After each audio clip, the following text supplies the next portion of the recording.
Nous accueillons Stéphane Hessel. Stéphane Hessel, bonsoir. Bonsoir. Vous êtes l'auteur du phénomène littéraire de ces 2 dernières années. Votre livre, Indignez-vous, s'est vendu à 4 millions d'exemplaires dans le monde. Et c'est pas fini. C'est vrai que vous êtes arrivé au stade où vous finissez par être vous-même indigné du succès de votre livre? Absolument. En tous les cas, bravo. Hein. Stéphane Hessel, rebonsoir. Rebonsoir. Alors, vous avez 94 ans et vous battez ce soir le record de l'invité le plus âgé de l'émission. Bravo. Bravo. C'est un record qui était détenu jusque-là par Edgar Morin, qui est votre ami, oui, et Michel Galabru. Voilà. Un big up.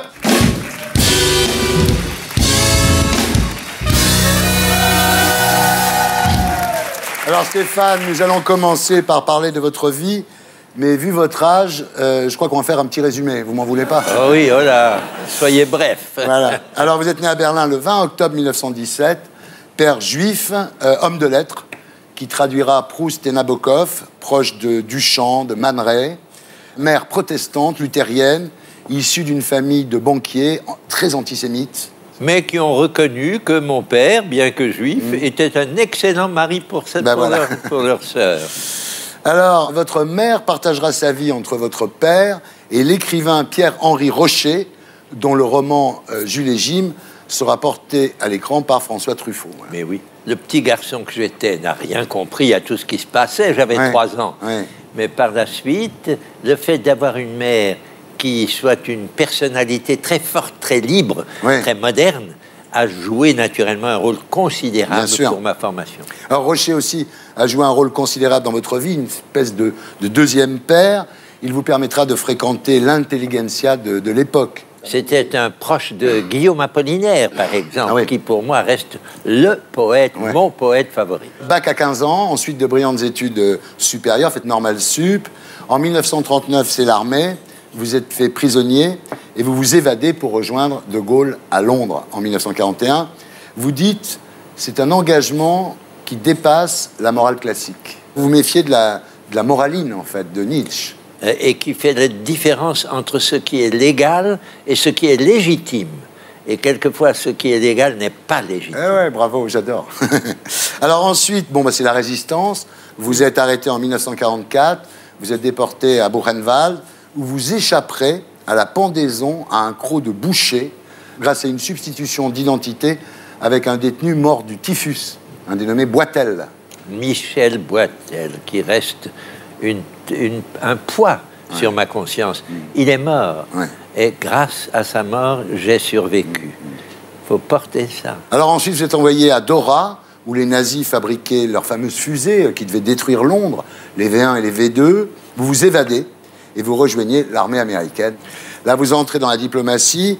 Et en 1946, vous êtes à New York, où vous assistez à la rédaction de la Déclaration universelle des droits de l'homme aux Nations Unies. Et c'est sur les valeurs de ce texte, sur celles du Conseil national de la résistance, que vous fonderez vos engagements d'après-guerre et qui inspireront votre incroyable best-seller, Indignez-vous, traduit en 33 langues, vendu à 4 millions d'exemplaires dans le monde. Vous êtes quand même le Français qui a vendu le plus de livres au monde en 2011, quand même. Hein. Ah ben voilà. Mieux que Marc Lévy. C'est le fait que nous soyons tombés juste. Nous avons parlé d'indignation à un monde qui n'était pas satisfait de la manière dont il était conduit et qui avait donc des raisons de dire on ne veut pas de ça, on s'indigne.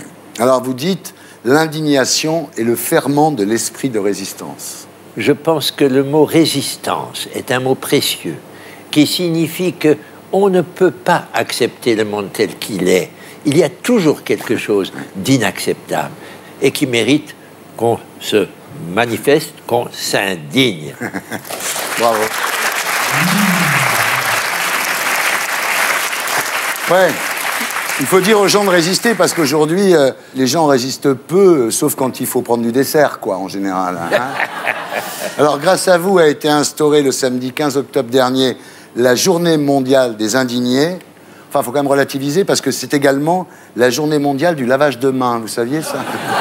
Commençons par nous laver les mains Et ensuite, on s'indignera sur tout ce qui ne va pas dans le monde. C'est véridique. Alors, qu'est-ce qui vous indigne en ce moment, Stéphane? La façon dont nous avons traité en France les immigrés. Quand on essaye de faire le départ entre ceux qui seraient de vrais bons Français et qui ne seraient pas des vraiment bons Français, mais qu'il faut quand même accepter chez nous, alors c'est la fin. Est-ce que les gens qui disent par contre au lieu de dire en revanche, est-ce que ça vous indigne, ça? Pas vraiment, mais vous avez raison de nous mettre sur cette voie. La façon dont on parle, la façon dont on s'exprime, surtout quand on occupe une fonction importante au gouvernement, il faut faire attention. Casse-toi pauvre con, par exemple. Ben oui, c'est un bon exemple. Est-ce que vous êtes indigné par le livre de Goldnadel qui vous accuse d'avoir enjolivé votre passé de résistant? Ah non, mais je trouve heureux d'avoir quelqu'un qui me traite de vieillard indigne. Oui. Ça me fait plaisir. Oui. Quand il s'agit de quelqu'un pour lequel je ne peux avoir aucun respect, parce que c'est quelqu'un qui dit n'importe quoi. Il ne va pas de main morte. Il dit que vous avez exagéré votre participation à la rédaction de la Déclaration universelle des droits de l'homme de l'ONU. Et puis, ce qui l'énerve le plus, en fait, c'est que vous focalisez souvent vos critiques contre l'État d'Israël. Ça, il ne supporte pas. Mais oui, mais je le comprends. Je sais que les Israéliens sont très sensibles. Ils se considèrent comme la seule démocratie du Proche-Orient, alors qu'ils ne sont ni démocrates, ni respectueux du droit international. On ne peut pas accepter que les Palestiniens soient traités comme ils l'ont été tout au long de ces 40 dernières années, et notamment à Gaza, lorsque cette affreuse opération Plomb Durci a été menée par le gouvernement israélien. Ça, je ne lui pardonne pas. Alors, Goldnadel dit, en parlant de vous, j'imagine que vous le savez, Stéphane Hessel, c'est l'abbé Pierre, moins la soutane. Ah, mais oui, mais il me manque en effet une soutane. Si vous en avez une, là, de rechange. Alors, Stéphane, cette semaine est sorti votre nouveau livre, publié chez Don Quichotte et intitulé « Le rescapé et l'exilé ». Alors, le rescapé, évidemment, c'est vous, et l'exilé, c'est Elias Sambar, représentant de la Palestine à l'UNESCO. Alors, vous dialoguez tous les deux sur Israël et la Palestine. Vous vous posez la question, est-ce que c'était vraiment là, en Palestine, qu'il fallait installer ce foyer national? C'était en effet une question qu'on pouvait se poser. Nous savions qu'il y avait des Arabes, et des chrétiens d'ailleurs, et des Juifs déjà, qui vivaient là. Oui. Fallait-il donner cette terre-là aux Juifs qui sortaient de l'horreur de la Shoah? Eh bien, finalement, j'ai pensé qu'on a bien fait.